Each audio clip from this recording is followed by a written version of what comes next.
جايز وصلنا والحمد لله إن الحفلة طلعت على 9:30 بس لازم نمشي بسرعة مشان ونحن كنا عم نركض ركيد مشان نلحق.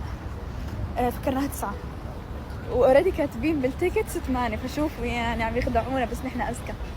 الأوتفيت والحفلة كتير متحمسة. أنا متأكدة يعني مو بس متأكدة يعني كتير متأكدة إن الحفلة رح تكون كتير حلوة وقوية إن شاء الله. ف يس ترقب. طبعا غيرتي عايشة دور لحالها تطلع بتنزل.